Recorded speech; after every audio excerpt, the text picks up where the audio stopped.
Hello everyone.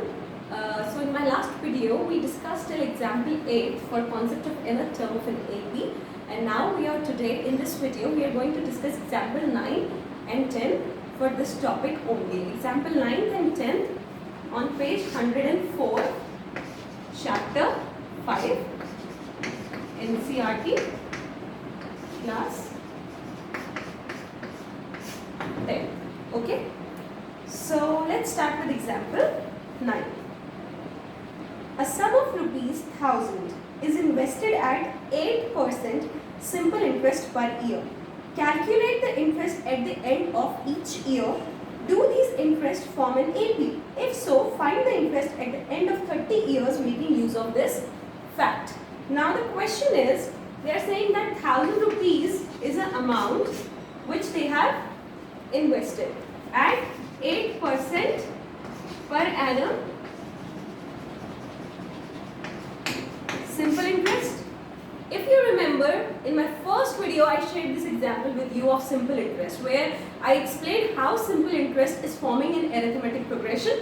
Let's see in that question, let's see the same concept in this question again. So your principal amount is 1000 rupees, right? Now rate of interest is 8%.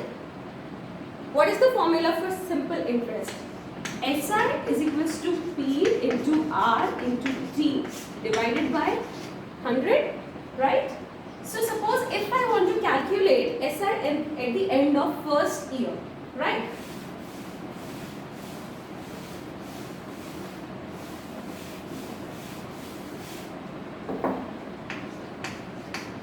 SI at end of first year, it will be P into R into T by 100, where P is 1000 into 8 into T is 1 upon 100, which is nothing but is equals to 80. Now let's see SI for second year. When I am saying SI for second year, I mean at the end of second year, right? It will be what? 1000 into 8 into 2 by 100, which is 160. SI for third year means at the end of third year, 1000 into 8 into 3 by 100, 240, right? And SI for fourth year will be what? 1000 into 8 into 4 by 100, which is what? 320, right? Which is 320. Now let's see, are these forming an AP or not?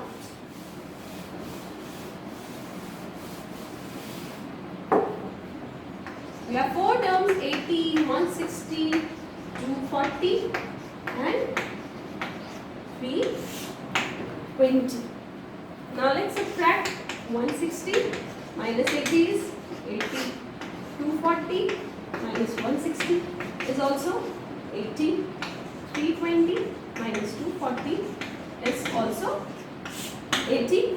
Clearly the difference between all these consecutive terms is same.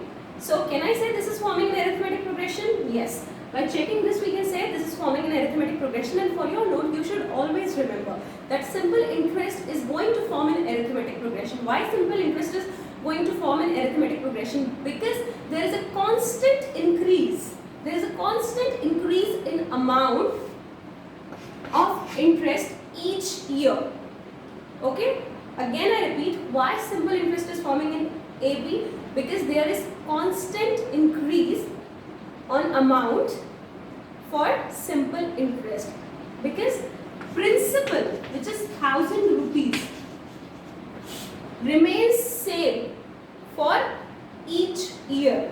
So you have to understand why this is forming an AP, because in case of simple interest the amount is same for each and every year. However, compound interest is not going to form an AP. Why? Why compound interest is not going to form an AP? Because in compound interest, amount When I say amount, I mean principal amount. Principal amount changes for each and every year. For example, if it is 1000 for first year, then for second year it is going to be 1080, right? So this is important that you understand why simple interest is forming in AP and why compound interest is not forming in AP. Simple interest is forming in AP because your principal amount remains same for each and every year. However, for compound interest, your principal amount keeps on changing for each and every year. So this is the reason that simple interest is going to form in AP, right? So can I say, do these interests form in AP? Yes, clearly these interests are forming an arithmetic progression. Now what we have to find? If so, find the interest at the end of 30 years making use of this fact. What I need to find out? I need to find out the interest at the end of 30 years. So again, we have an arithmetic progression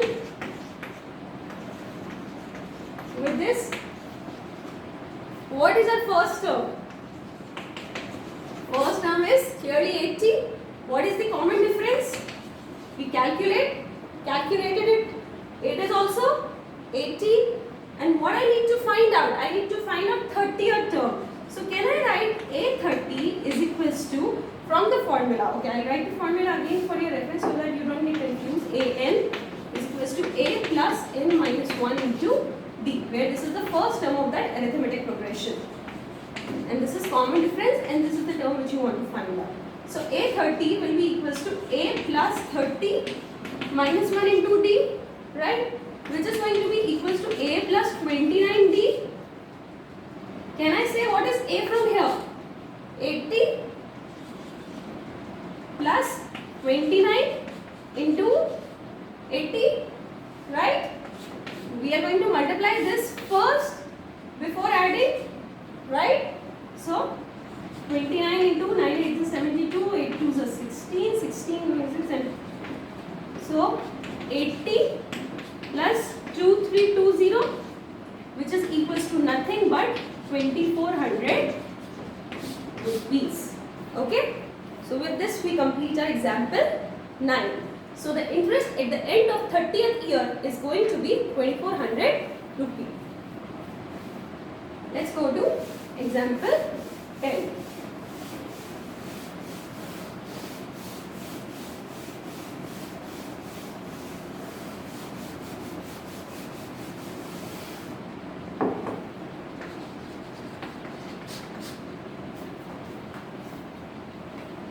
Example 10. In a flower bed, there are 23 rose plants in the first row, 21 in the second, 19 in the third, and so on. There are 5 rose plants in the last row. How many rows are there in the flower bed? So let me just draw a pictorial representation for this problem. Let us suppose this is a flower bed. This is the first row. How many plants are here? They are saying here are 23 plants in the first row, right? How many in the second row? 21 plants in the second row, 19 plants in the third row, and like this. In last row, I have how many? 5 plants, right? So from this pattern, can I see that in each and every step, it is reducing 2 plants? Like first row, 23 plants, second row, 21 plants, third row, 19 plants, fourth row, 17 plants, fifth row, 15 plants, something like this. Can I say? Now what it is asking from us? It is asking that in last row, right? In last row, this is the last row. They have 5 plants and they are asking how many rows are there in this flower bed. So now can I write it like this? 23 plants, 21 plants, 19 plants and so on till 5 plants. say, and now they are asking how many number of rows are there. First row, second row, third row, fourth row, fifth row, and let us suppose this is nth row. Okay? Let us suppose there are n number of rows in this flower bed. So can I say that nth row we have how many plants? 5 plants, right? I can say in nth row we have 5 plants. So can you see the pattern here? What they are asking? If I use this formula, an is equals to a plus n minus 1 into d, they are clearly asking me n, right? They are clearly asking how many number of terms are in this series and what they have given us. What they have given us? For that they have given us the first term, which is 23. So I can say a1 is equals to 23. What is common difference? You can see common difference I can write here 21 minus 23 minus 2.